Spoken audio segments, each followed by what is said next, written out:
Hello everybody and welcome to this unboxing today, looking at the 2025 Airfix Club kit, the Messerschmitt Me410A-3.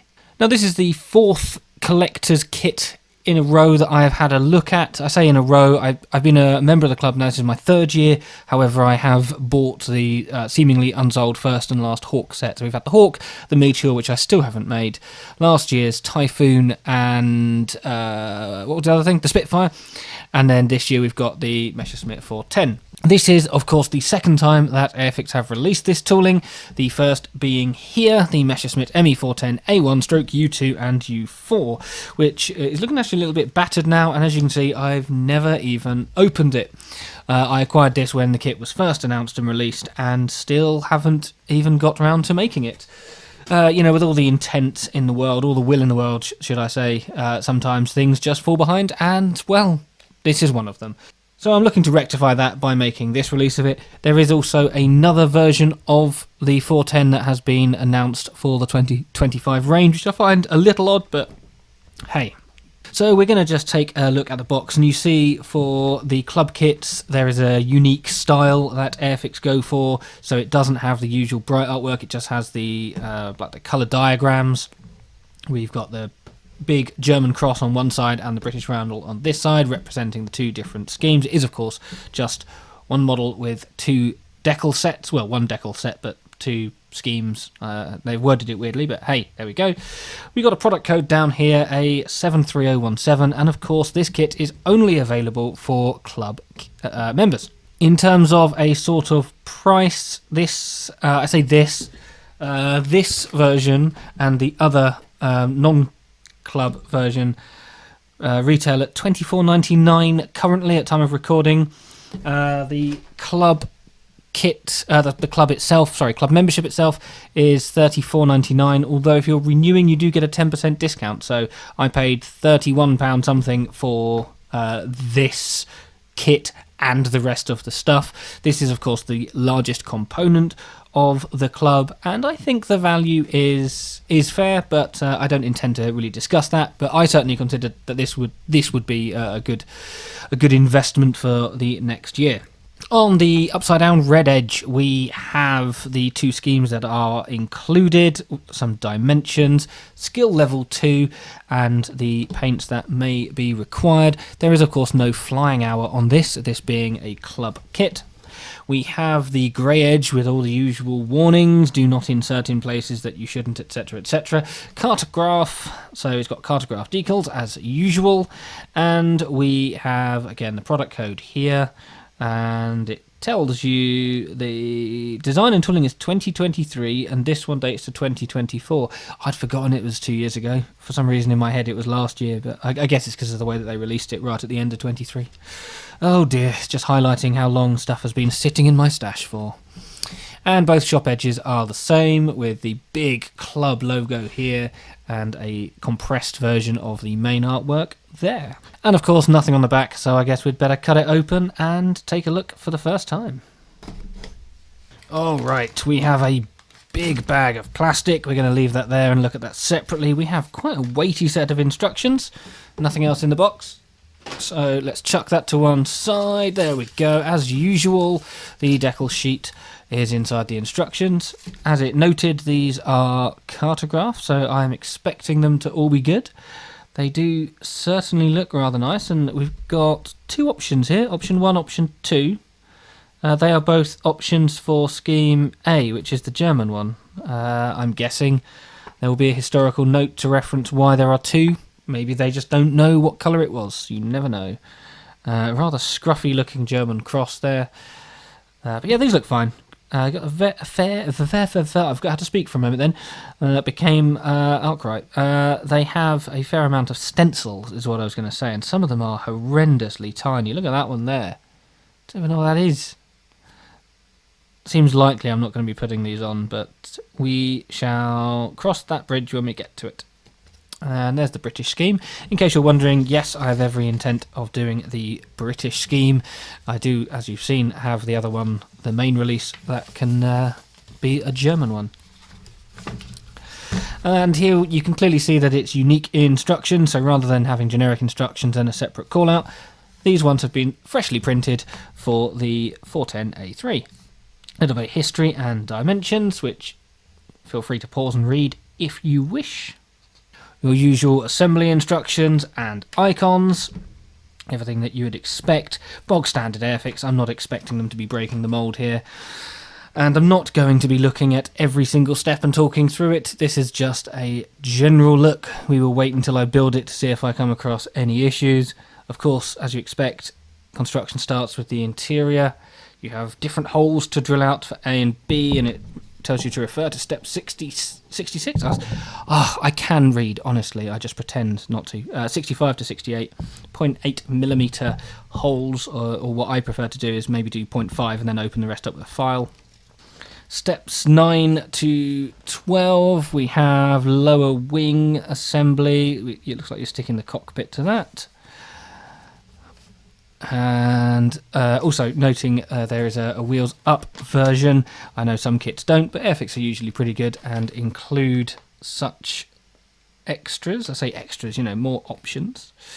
This looks horrendously fiddly. I think I'm probably going to have to buy a masking set. Already freaking out at the sheer quantity of glazing that this is going to include. There is the side turrets, which are linked together, so presumably move. And then the plane's coming together. Look, we're still not even halfway through. We're on page 7 of the instructions. Tells you how to assemble a tail. Make sure it's straight. Funny that. I suppose not all aircraft had straight tails, but in theory it should be obvious. More glazing. Wonderful. Oh, it's going to take thought, isn't it? And it's going to have a yellow bottom. Ugh. Sounds awful. Right, radiator flaps closed. Or open. Nice. More versatility. We have what I assume, I don't actually know what they are. Oh no, they are part of the radiator flaps. Radiator flaps? Is that what it was saying? Yes. Yes. There we go. Engine exhausts. So exhausts and then covers. Very much like a Mosquito. In fact, of course, this aircraft is very much like a Mosquito. And if you know me, you know I like a good Mosquito. And then this is assembling the turrets onto the swivelling part inside. Oh dear, look at all of this. We're on step 61. Good job I've got time on my hands, isn't it? It's a joke because I haven't. Looks like we've got final assembly. We've got a tail wheel, either up or down. Option for drop tanks. There it is. Fitting drop tanks. There it is with spiky bits on. So the German one has drop tanks and the other one just has spiky bits. Wonderful. I don't know what they are. Somebody may be able to tell me in the comments below. If not, I will look it up nearer the time. Oh, step 69 to 74, finally getting there. We have propellers assembled, more glazing. I have a feeling I'm going to see a lot of glazing. And then there's more glazing. And I don't like that. It's the side pieces to the top piece. I'm sure it's the best way that they could come up with doing it, but it doesn't fill me with much joy looking at that. And there we go. Done. Colour call out. Oh, scheme. Oh, limit. Oh.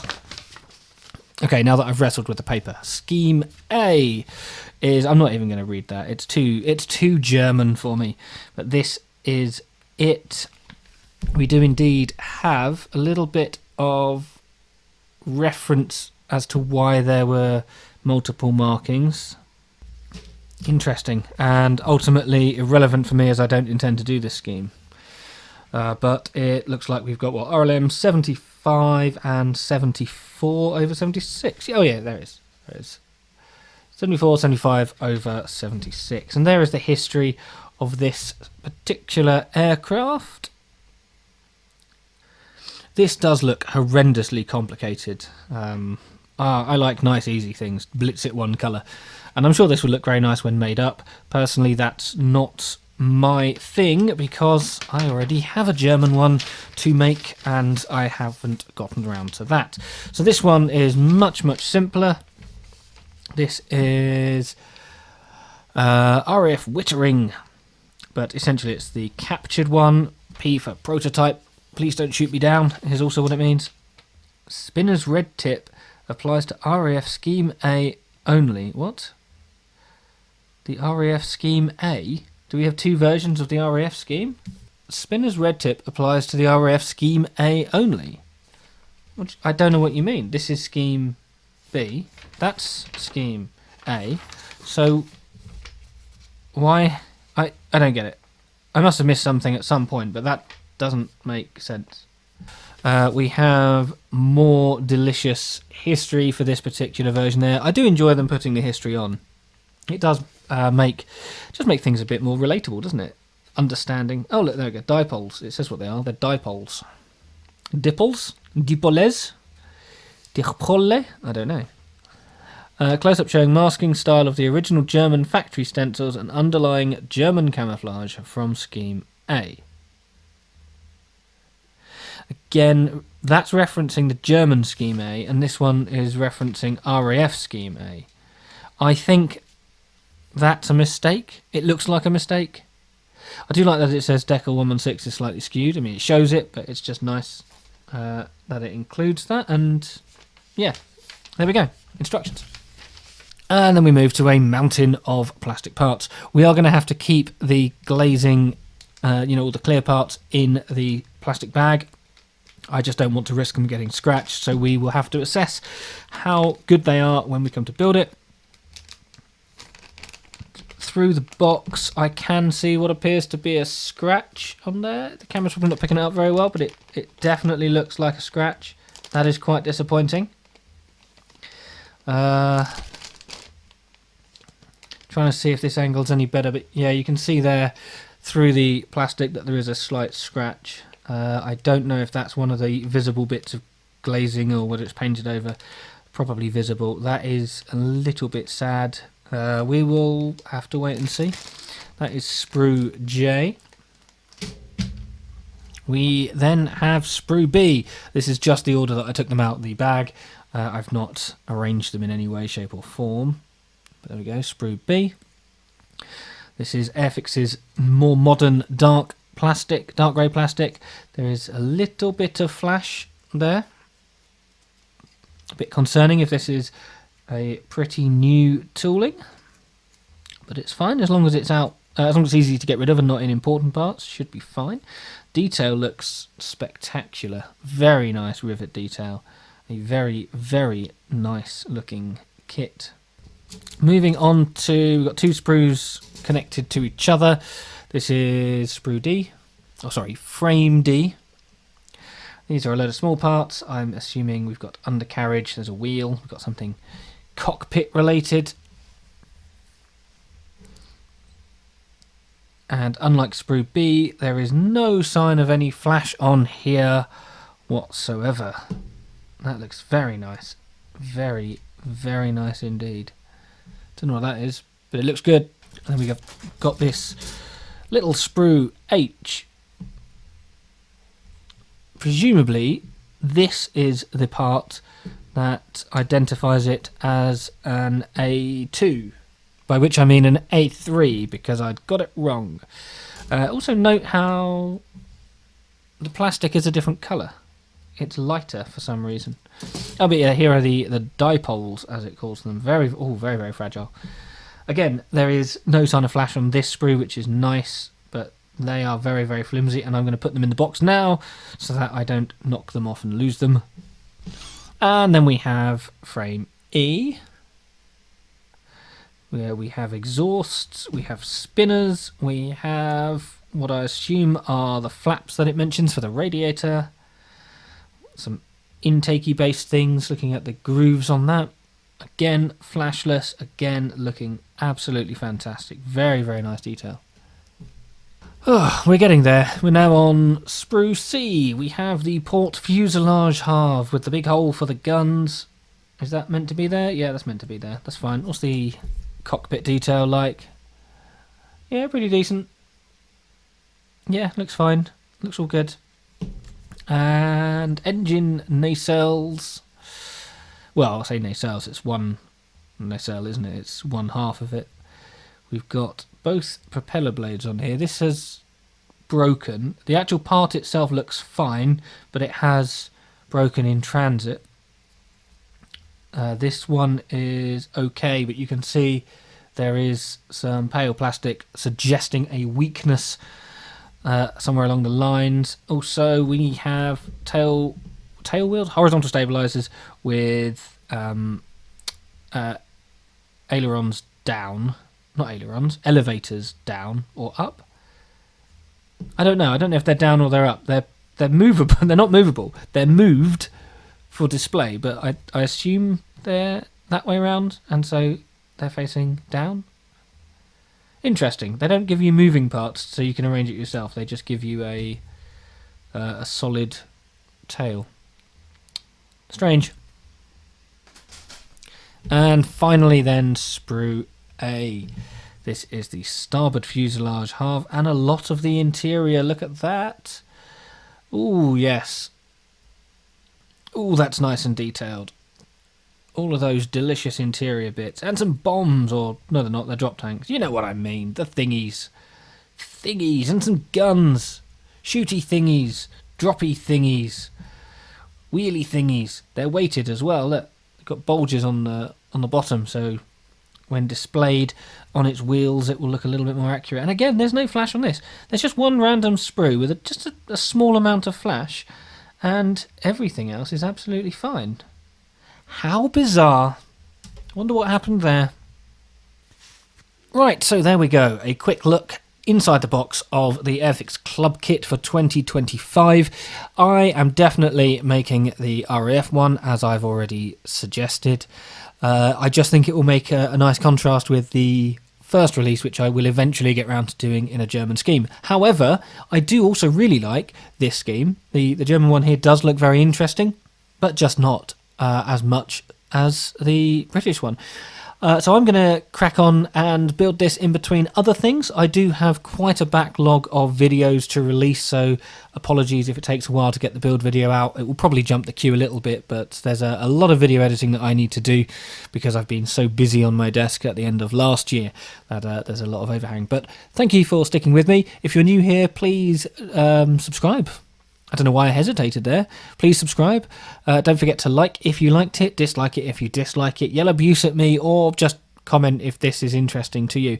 I know that the Airfix Club is pretty much useless if you're overseas, but here in the UK I do think the 10% discount is very nice. I do think that they've done well with the kit. Ultimately it's a £25 kit, and you're only paying an extra £6 and a bit for everything else, for the 10% discount, for the flying hours, for the other stuff like the pin badge. Speaking of which, they changed the remove before assembly flight tag to include the Messerschmitt Me410A-3 branding type thing. They made this match that.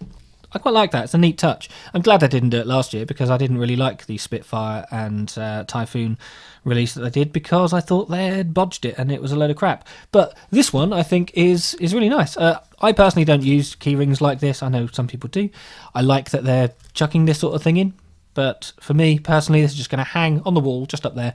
And if anything needs assembly, I will make sure that I remove this first. Anyway, right, too much rambling. Channel members, thank you to my channel members. Join them if you like. If not, as I've already said, like, subscribe, do the things, and I will hopefully see you another time when I remember how to speak. Goodbye.